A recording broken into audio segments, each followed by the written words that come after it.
শুরু করছি মহান আল্লাহর নামে, যিনি পরম করুণাময় ও অতি দয়ালু। প্রিয় দর্শক, অটো রাইস মিল নির্মাণ আজকের পর্ব হচ্ছে ৭।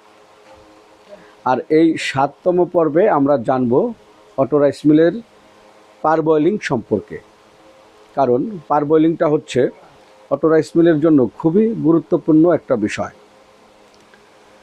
পারবয়লিং ৩ ধরনের হয়ে থাকে: 1 স্টেজ পারবয়লিং, 2 স্টেজ পারবয়লিং এবং পরবর্তীতে হয়ে থাকে 3 স্টেজ পারবয়লিং। তো এখন আসলে আগে আমরা আলোচনা করি যে পারবয়লিংটা কী এবং পারবয়লিংয়ে কী কাজ করা হয়ে থাকে। পারবয়লিং সেকশন, এই সেকশনে ধানটাকে যে সিদ্ধ করা হয়, বয়লিং শব্দের অর্থ হচ্ছে সিদ্ধ, আর এই বয়লিং থেকে এসেছে পারবয়লিং। তাই আমরা আমাদের যে অটো রাইস মিল পরিভাষায় আমরা এটাকে পারবয়লিং বলে থাকি।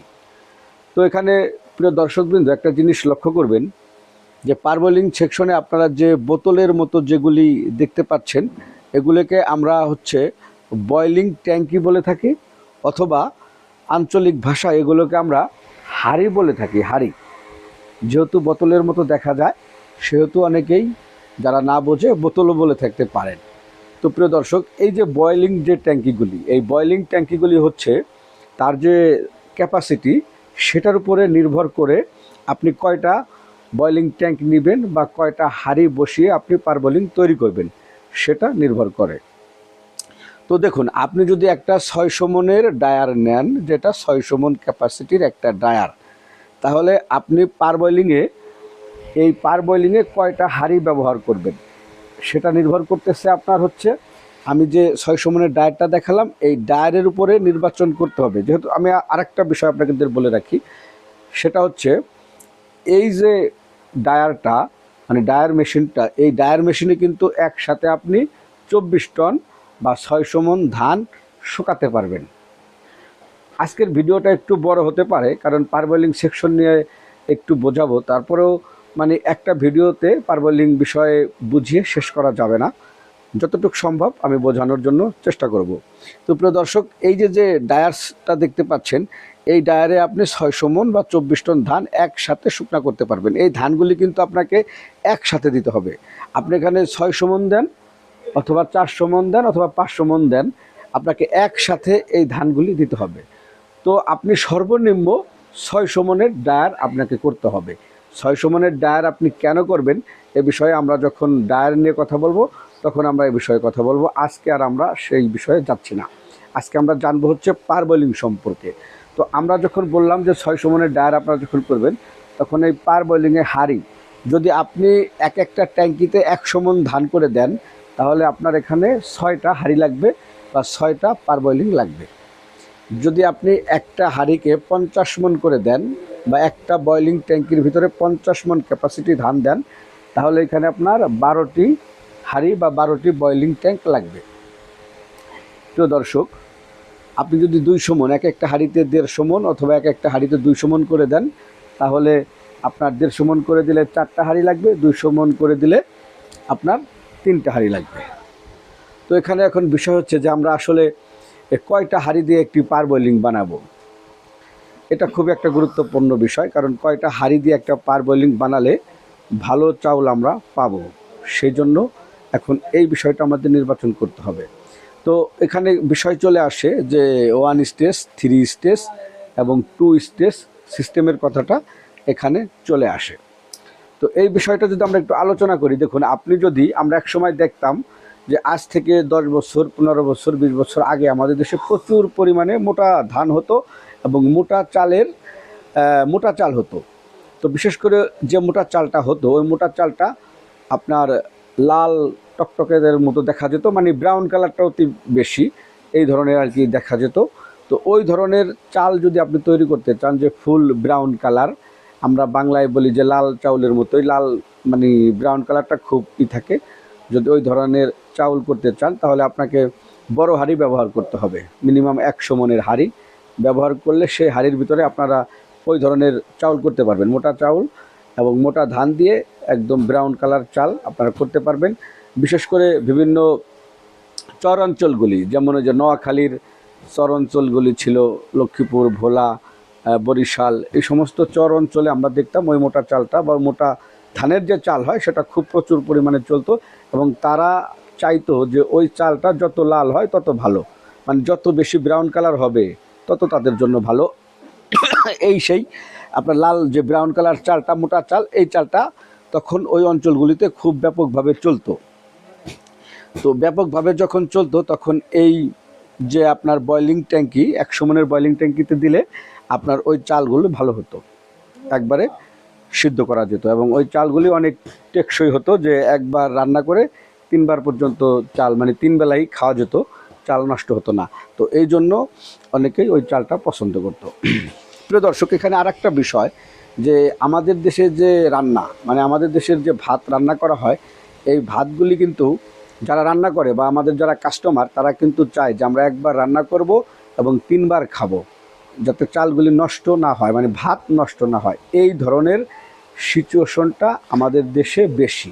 তো এখন এই চাল আপনার কত সময় টিকবে, এই চালের ভাত, রান্না করা ভাতটা আপনার কত সময় টিকবে, নষ্ট হবে কিনা, ভালো থাকবে কিনা, গরমের দিনে একটু ঘেমে ঘেমে যাবে কিনা, এই সম্পূর্ণটাই নির্ভর করে হচ্ছে আপনার এই পারবোলিং সেকশন। এই পারবোলিংয়ে আপনি ধানটা যখন এখানে ভাপ দিবেন, ভাপ দেওয়ার পরে ভিজিয়ে রেখে সার্কুলেশন করা হবে, তারপরে হচ্ছে এখান থেকে পানি বের করে, সময় যখন 5-6 ঘন্টা অতিবাহিত হয়ে যাবে, তখন পানি বের করে ধান ভেজানোর কার্যক্রম শেষ হলে আপনারা এখানে ধানটাকে সিদ্ধ দিবেন।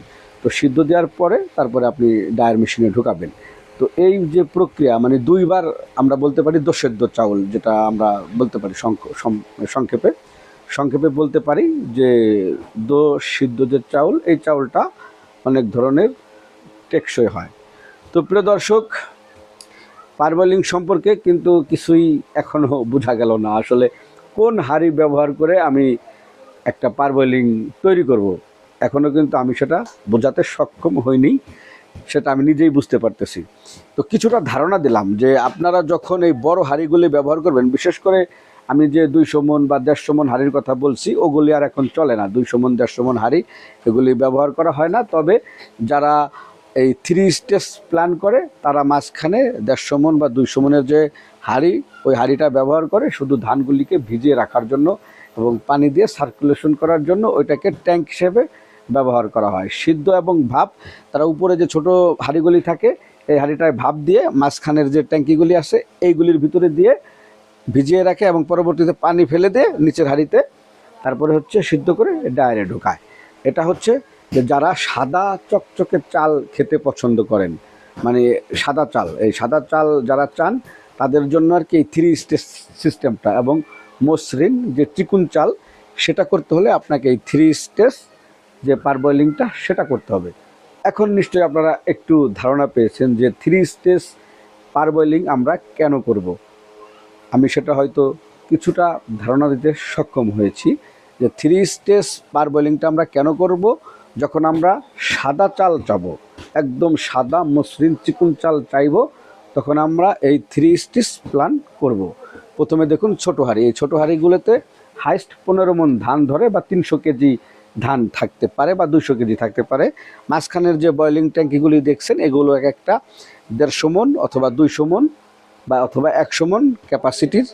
শুধু এই যে হাঁড়িগুলো আছে, এই হাঁড়িতে ওই ধানগুলি ভিজানোর কাজ হয়ে থাকে, যে ধানগুলি প্রথমে ভাপ দিয়ে তারপরে এটার ভিতরে নিয়ে ধান ভিজিয়ে সার্কুলেশন করে রাখা হয়। এবং নিচে যে দেখতে পাচ্ছেন, আমরা নিচে যে দেখতে পাচ্ছি, এখানেও ওই 250 বা 300 কেজি ধান ধরে। এই ধরনের যে হাঁড়িগুলি আছে, এই হাঁড়িগুলিতে সিদ্ধ দিয়ে তারপরে ডায়ারে ঢোকানো হয়।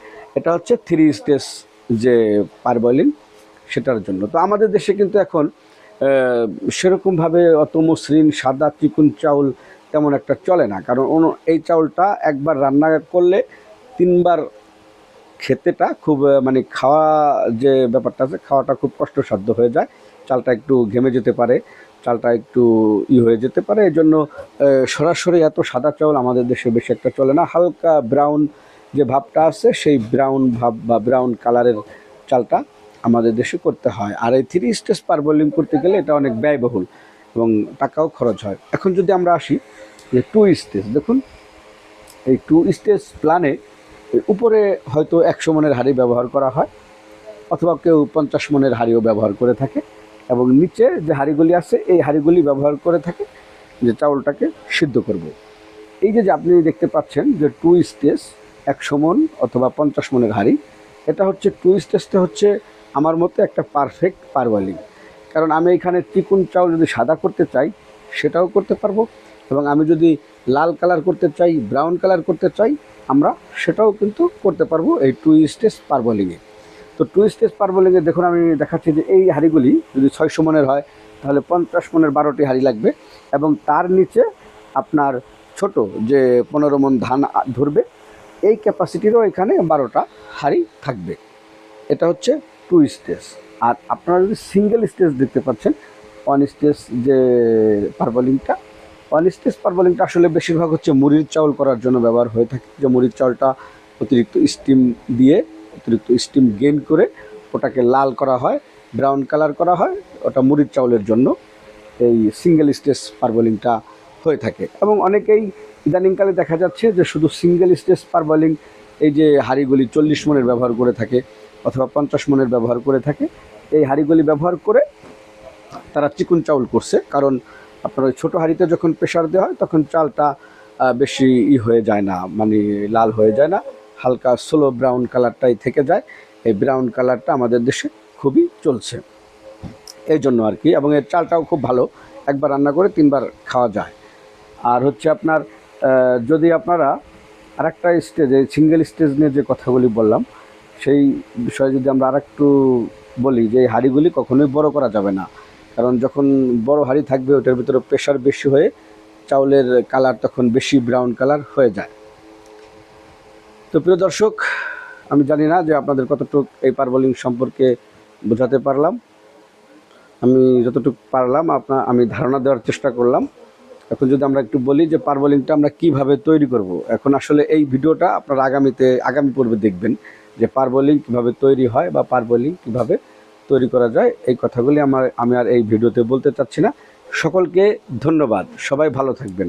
আর একটি কথা, আমাদের কলকবজা.com ওয়েবসাইট, এবং অলরেডি আমরা কলকবজা.com নামে একটা অ্যাপস করেছি, যে অ্যাপস আপনারা ডাউনলোড করে রেজিস্ট্রেশন করার পর কিন্তু এখানে আপনাদের যত মেশিনারি প্রয়োজন হোক, যে কোনো মেশিন, যে কোনো সার্ভিস, যে কোনো টেকনিশিয়ান, যে কোনো কিছু জানতে চান বা তাদের সাথে যোগাযোগ করতে চান, তাহলে কলকবজা.com অ্যাপসের ভিতরে সবার নাম্বার আছে এবং সব কিছুর তথ্য আছে। আপনারা তাদের সাথে যোগাযোগ করে আপনাদের নির্দিষ্ট যে কাঙ্ক্ষিত মেশিনারি পণ্য যা লাগবে আপনারা নিতে পারেন। তবে লেনদেনের ক্ষেত্রে অবশ্যই খুব দায়িত্বশীল হয়ে নিজ দায়িত্বে লেনদেন করে থাকবেন।